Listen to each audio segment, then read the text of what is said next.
The world awaits Israel's retaliation against Iran, and so we ask, how badly could Israel punish Iran if it goes all in?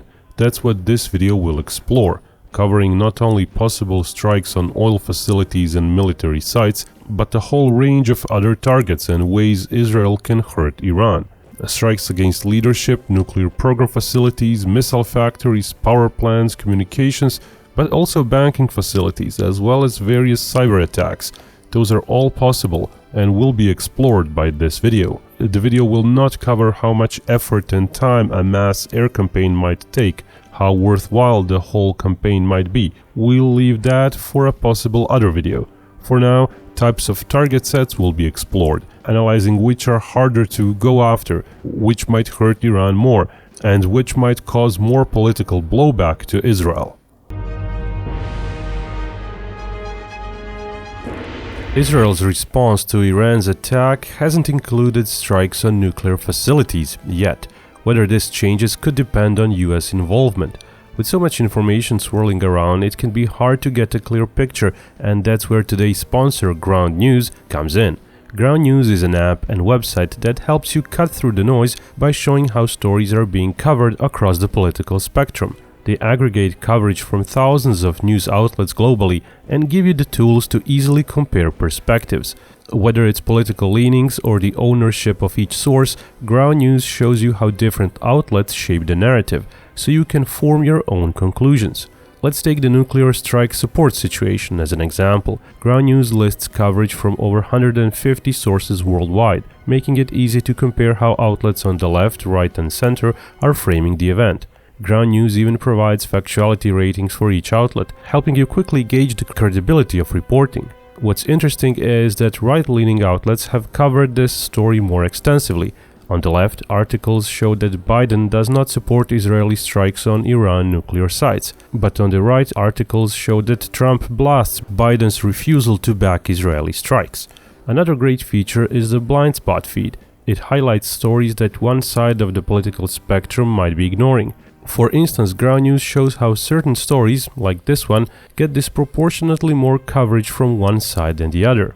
As someone who needs to stay up to date on global news, whether I'm at my desk or on the go, the app's features save me time by summarizing articles from all over the world, so I can understand complex issues quickly. If you want to see how Ground News can help you navigate the media landscape, use the link in the video description. Head to ground.news/Binkov or scan the QR code on the screen to get 40% off their Vantage plan, which I use to access juicy features like ownership data and factuality ratings. Ground News helps you stay informed. Give it a try.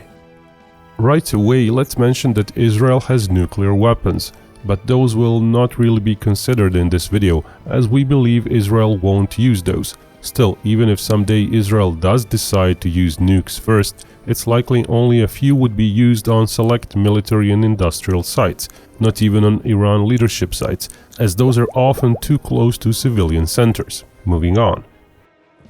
Energy facilities are an obvious target. Here we primarily mean petrochemical facilities. Iran's military might is fueled by money, naturally, and Iran's money largely comes from fossil fuel exports, which is its biggest export item. Iran exported some $50 billion worth of non-oil goods in 2023. On top of that, some $36 billion worth of oil-related exports were recorded. Basically 40% of Iran's export revenue comes from oil sales. Inflation in Iran is huge, currently at 30-something%, but was over 40% in 2022, so federal budget comparisons are a little bit hard. Basically, without proper exchange rate usage, Iran's federal budget can seem to range between $50 to $100 billion.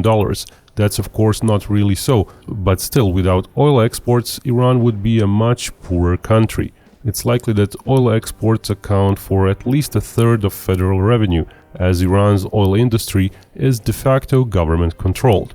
Naturally, taking away a large part of that export money would hurt Iran quite a lot. That's why Israel hitting Iran's oil facilities is an obvious choice, if geopolitical fallout is not a primary concern and only maximum pain inflicted is considered.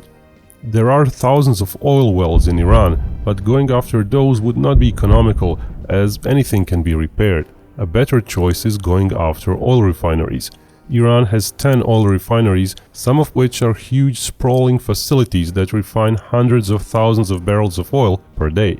Bandar Abbas refinery, for example, is a 6 by 3,000 yard facility. The nearby port terminal is another sprawling facility at 4 by 4,000 yards in size. There are additional smaller facilities nearby. And there are literally hundreds of individual targets such as oil tanks, refining and administration buildings in every such area. And that's just one of several large refineries. Striking ports and even individual tankers would also be plausible, as those are the bottlenecks. Iran operates a few hundred large tankers. Most would be out to sea, of course, but even if they don't dare to come back to Iran, that would still cause an effect. There are of course many non-Iranian tankers also docking in Iran, but if port facilities are repeatedly struck and kept inoperational, those would also not come in. Of course, it's illusory to think that entire oil production could be taken out and kept out of action, but even a 50% drop in oil production, if upkept by renewed strikes over months and months, would hurt Iran's finances significantly. Of course, something like that would require upward of 10,000 precise weapon hits. Iran's natural gas production has been skyrocketing in recent years, but at the same time, it has struggled to keep up with domestic gas consumption. The government is turning to natural gas for much of its domestic needs, and fairly little natural gas is actually exported. What is exported is done so largely in gaseous form via pipelines to neighboring countries. Iran is still struggling with LNG technology. Its Tombak port LNG facility was to start work in 2011. It's still not operational due to sanctions and lack of expertise to complete the project domestically. Without liquefied gas prepped for ship transport, Iran is unable to leverage its gas production for meaningful export. Israel could go after Iran's gas processing facilities. Iran has some 24 of those, and they are largely based near the Gulf Coast, which makes them easier targets for Israel.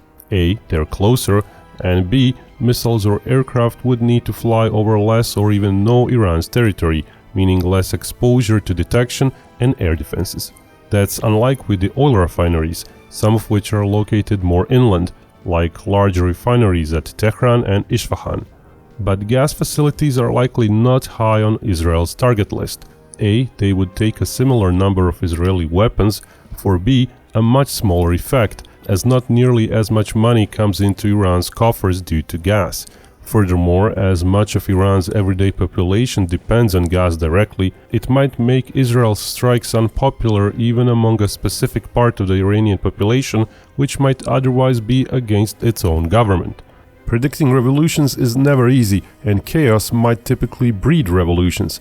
But if chaos comes as a direct result of enemy action on civilians, then that might not work in Israel's favor. It's not like most of Iran's population is waiting to revolt, despite occasional protests. Anyway, that's the same reason why Iran's power plants might not be targeted in big numbers. If Israel would want Iran's population to rise up against its government and start a revolution, making it suffer without electricity may not be the way to go about it. Iran had approximately 400 power plants a decade ago. Most power plants have several to a dozen turbine generators, meaning that's another few thousand targets. Given the uncertainties of actually reaching a generator inside a plant with a precise hit, it might not be worth going after power plants at all, even if the population factor is disregarded. As we saw in Ukraine, actually decimating a power network in a large country is a hard and time-consuming business. Substations could be hit more easily, but those are also much quicker to be repaired. Iran has one commercial nuclear power plant completed in 2011 with Russian assistance. It's on the Gulf Coast, making it an easy target, but it's also an unlikely target.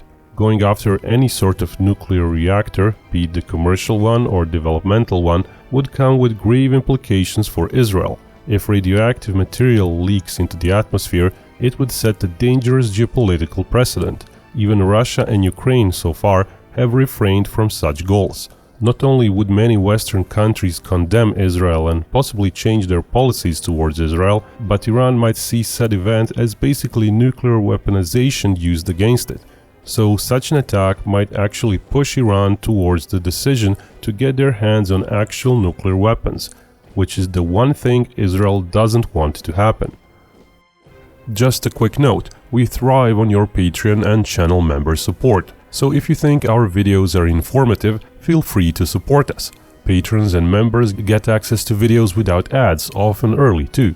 We also just released a Patreon and member exclusive video on the topic of what if the US isolates itself. If you find that interesting, check it out. Anyway. Attacks on Iran's nuclear program may be high on Israel's list. Hitting Iran's nuclear program doesn't mean nuclear reactors have to be struck. A nuclear program refers to all sorts of activities and facilities that enable Iran to create uranium fuel for either A. its power plant reactors or B. a possible nuclear weapon. Of course, the two don't use quite the same uranium, as the weapons grade one is much more refined, but there are many facilities associated with it all across Iran. Uranium mines, uranium processing plants, uranium enrichment plants, research and development facilities, and so on. And many might indeed get hit by Israel. There are some 24 various nuclear program-related facilities in Iran as potential targets. Israel might not go after all of them, but we are still talking about fairly large complexes and likely hundreds of individual targets to be struck. Quite a few of those are located in the middle of Iran, so Israeli weapons or planes would be exposed to quite a few of Iran's air defenses on the way. The famous Natanz enrichment plant is little over 900 miles away from Israel, which is not a trivial distance to cross. Additional issue for Israel is that some of those nuclear program facilities are hardened complexes built underground. Initial Natanz facilities included some underground complexes, but later Natanz expansion and another enrichment complex at Fordo are actually built into nearby mountains via tunnels. It's plausible that even the largest of the US bunker-busting bombs would not be able to penetrate enough for direct damage. Israel doesn't have such bombs as it lacks bombers, and its heaviest bombs are still in the 5,000-pound class. Still, even making the entrances cave in would cause disruption, and there are plenty of other facilities that could be attacked. It is however not assured that air and missile attacks could actually wipe out Iran's nuclear program. Therein lies the risk that Iran, suffering such attacks, might decide it will start pursuing nuclear weapons for real. So Israel attacking Iran's nuclear program facilities might be a double-edged sword. Just having a nuclear warhead without means to deliver it is useless. Plus, even conventional warheads on Iranian missiles might threaten Israel, so one of Israel's target sets might be Iran's missile development and production facilities. There are likely many facilities related to missiles in Iran, but since that's not as high profile as the nuclear program, they have not been tracked as diligently. This image is now almost 20 years old, showing over 24 various locations for missile development, production and testing. It's likely Iran has increased both the number and size of those locations by at least 50% by now. Two of the largest missile production sites in Iran are the Modarez base and Kojir production complex. Both are near Tehran, and both went through significant expansion since 2022, adding over 30 new buildings. Reuters' article cited unnamed Iranian officials saying that those two are indeed being expanded to increase Iran's production of ballistic missiles. In addition, expanded facilities are to double drone production.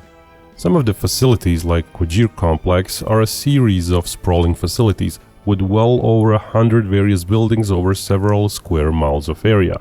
Basically, taking out even just one complex would take some time and effort. So if Israel is to go after all of Iran's missile production and development, there might exist a need for over 1,000 missile or bomb hits. It's not even just about ballistic and cruise missile production.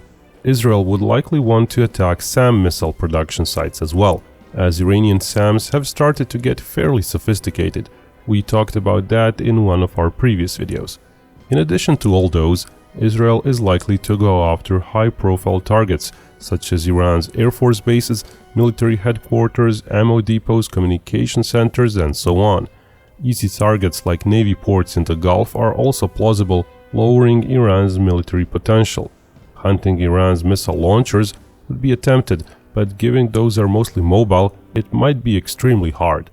US intelligence gathering assistance would be of utmost importance in such a situation, though it's basically a given that the US would provide all sort of help it can provide, with the possible exception of being directly involved in strikes or maybe offering aerial tanker services.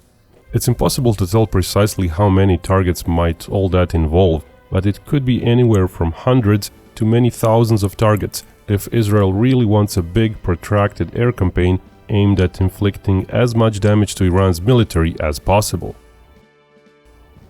All that doesn't include strikes against the leadership, and that has often been one of the most mentioned items on Israel's list: decapitation of the current regime, hoping that people would uprise and start a revolution.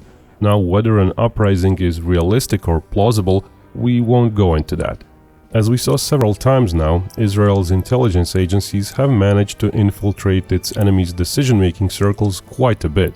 This July, Ismail Haniyeh, Hamas political leader, was assassinated in Tehran, likely by a bomb planted in Iran's military facility some time ago. As we saw in September, Israeli intelligence managed to track quite a few of Hezbollah's top leaders and take them out. Throughout the years, a number of Iranian high-profile scientists involved in the nuclear or missile programs were also killed, which leads to speculation that Israel was able to track them and assassinate them. It's not out of the question that a fair number of Iranian generals, heads of its revolutionary guard, even clerics and other possibly even the highest leadership might suffer assassination attempts. Assassinations might come in the form of airstrikes, planted bombs, sniper shots, or other methods. Iran's leadership being maimed may in fact be one of the main goals for Israel, as that could destabilize the whole country, and could, in theory, make the ground more fertile for a mass public unrest. But systematically going after Iran's leadership would also be akin to a nuclear option. If it fails to produce a revolution, and if the same establishment stays in place in Iran, whoever is left alive and whoever succeeds those killed might be very much inclined to seriously start working on getting the nuclear bomb. There are also cyber attacks as very plausible means of waging war against Iran. In theory, those can range from nuisance to crippling damage that lasts for months, and could involve the attacks on communication networks, banking networks, and financial accounts, as well as various support systems in all sorts of facilities, ranging from infrastructure and power generation to military bases. Some of those might not be pure cyber attacks either. The pager and walkie-talkie attack in Lebanon involved long-term planning and infiltrating the product supply chain. Who knows how many hardware pieces in Iran may be compromised and waiting to receive a command to malfunction, or even to do additional damage. It doesn't need to be explosive. The Stuxnet malware hit Iranian uranium enrichment centrifuge programmable controllers back in 2010. It resulted in physical damage to the centrifuges. To date, it remains unknown who was behind the attack, but usual suspects are either Israel, the US, or both. It's possible that the banking sector might even be hit physically. Besides a paper archive, banks today keep multiple servers, usually in a few locations, to keep track of all the banking data, without which one couldn't even prove how much money one has, let alone track and do transactions, be it within the country or dealing with exports to other countries. If all else fails, Israel might track all the important banking locations and bomb them into oblivion, erasing banking records.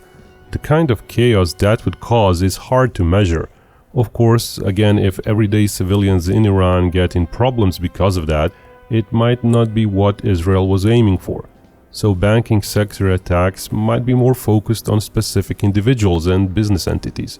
But whichever targets Israel decides to pursue in its future attacks, it's clear that Iran is in a hard place and many of its facilities are vulnerable. How many of those might be destroyed in the end is almost entirely up to Israel. As we said, some future video might explore actual tactical and military issues that Israel might face in a potential large-scale air campaign against Iran. Those might compound some of the issues we listed in this video, making certain target lists not as attractive. We also already made several videos about Iran and its defenses, like what would a US campaign against Iran look like. Feel free to check that one out.